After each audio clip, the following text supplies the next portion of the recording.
Hi, welcome back to my garden. And this is going to be, I guess, the third in a series of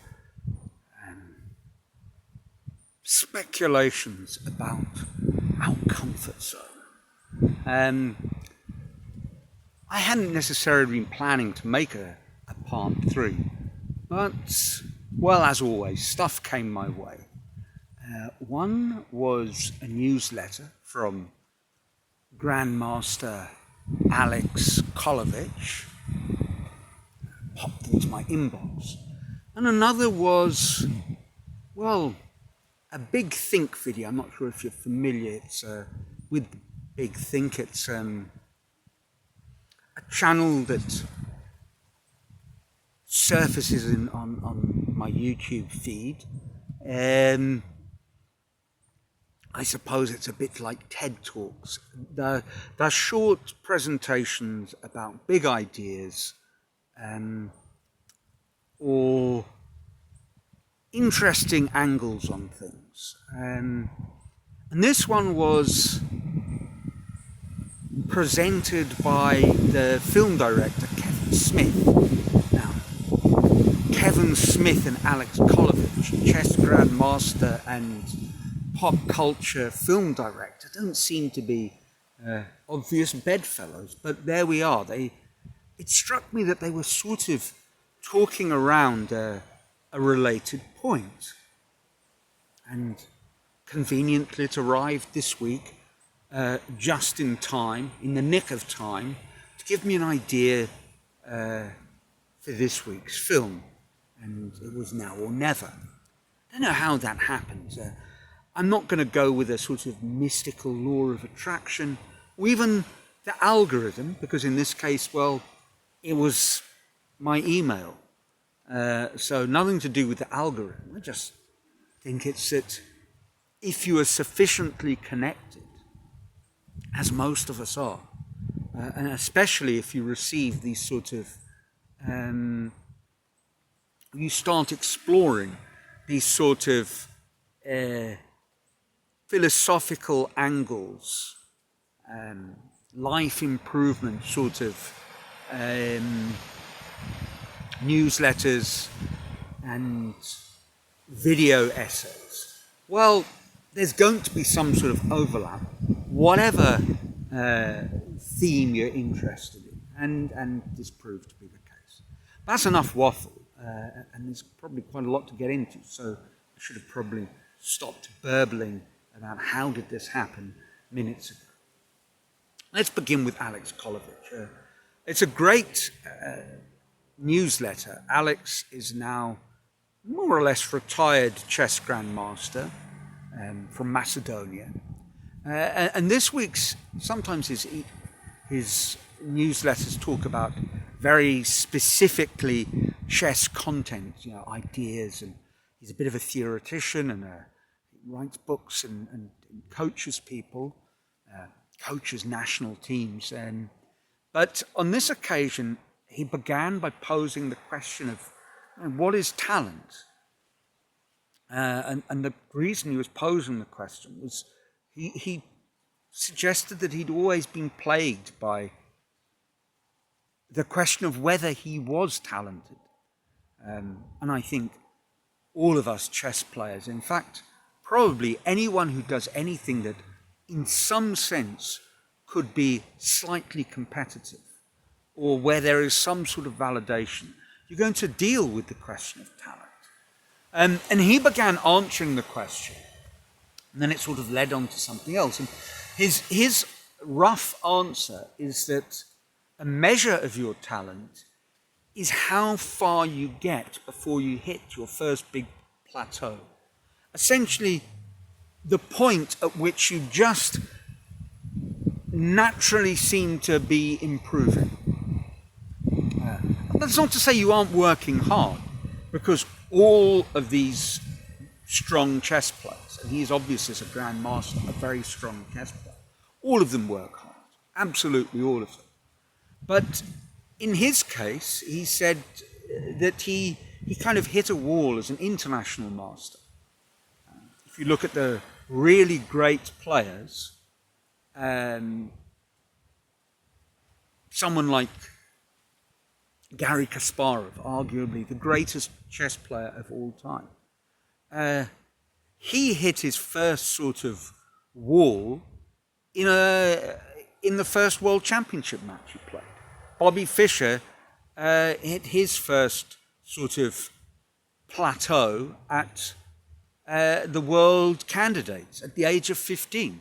So, I mean, these are people who are supremely talented. But no, Alex hit his much earlier. And he sort of leveled off in terms of playing strength, but continued to work hard. And now I need to give you a little bit of background if you're not someone who follows chess. I know one of my avid viewers does, but probably most of you don't. To become a grandmaster or an international master, you need two requirements.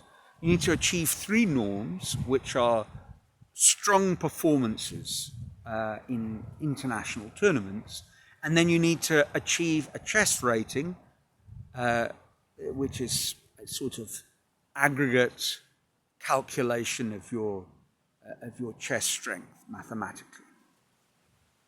And so he achieved these 3 norms relatively quickly. And with this work that he was putting in, he pushed his rating up agonizingly to within 3 points of achieving his grandmaster title. And he did this as an adult. He wasn't a young grandmaster. I think he was already in his 30s. And he thought to get 3 rating points, I mean, his rating was 2,497. And 3 points is literally 1 win against a player of your strength. And so he had a tournament coming up. But the first couple of games he lost a few points. It was still nothing serious. And then he blew a chance and lost a few more. I suppose he started feeling a little bit more anxious. And, well, to cut a long story short, he lost a lot of points. And suddenly, he wasn't a sort of a hairbreadth away. He was kind of back where he started at international master level. And that sort of anxiety and psychological pressure, coupled with the fact that he was now no longer faced with a small but an enormous task, meant he almost gave up. Years went by, and eventually he realized that what he needed to do was something that he'd always avoided, and it was an exercise that would really fortify, make his calculation ability a superpower. And it involved solving endgame studies blindfolded. And a lot of grandmasters have done this. The book that he chose, I've mentioned on my chess channel, Kasparian's 2,545, maybe that's domination studies.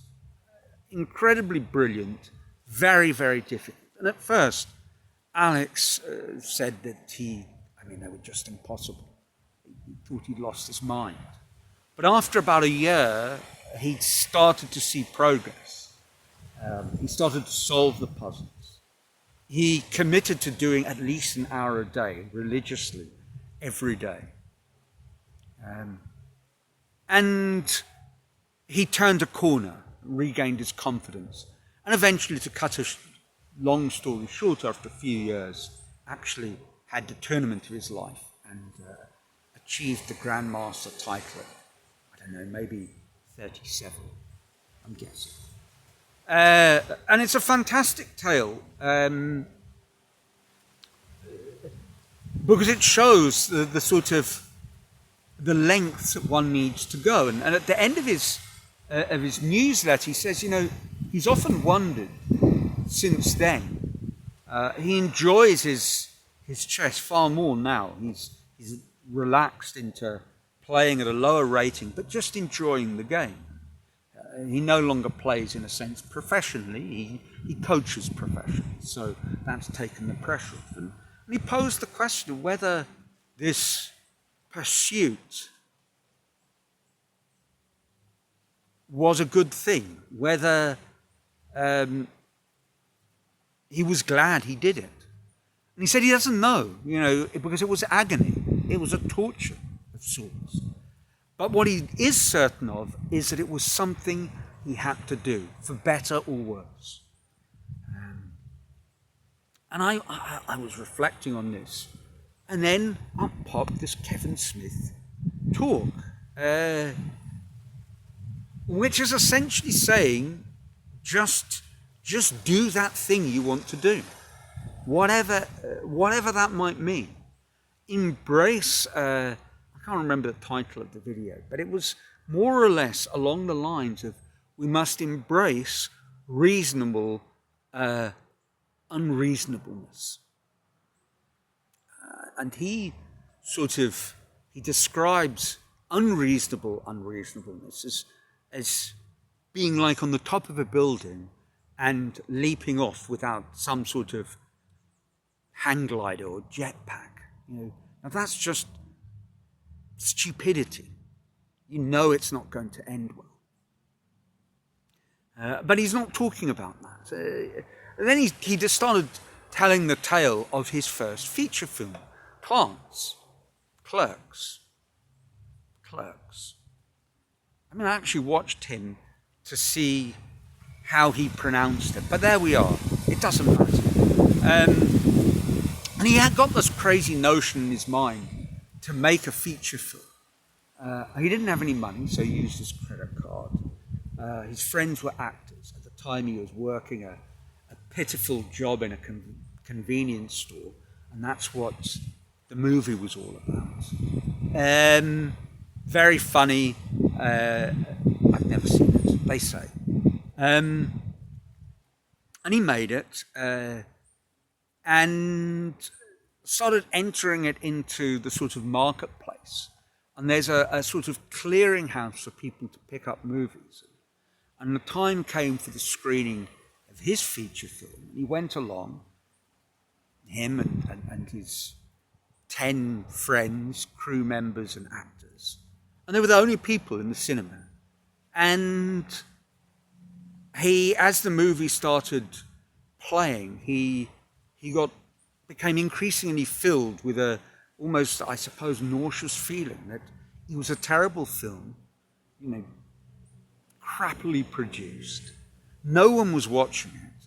And he was the best part of $25,000 in debt. What had it possessed him? Madness.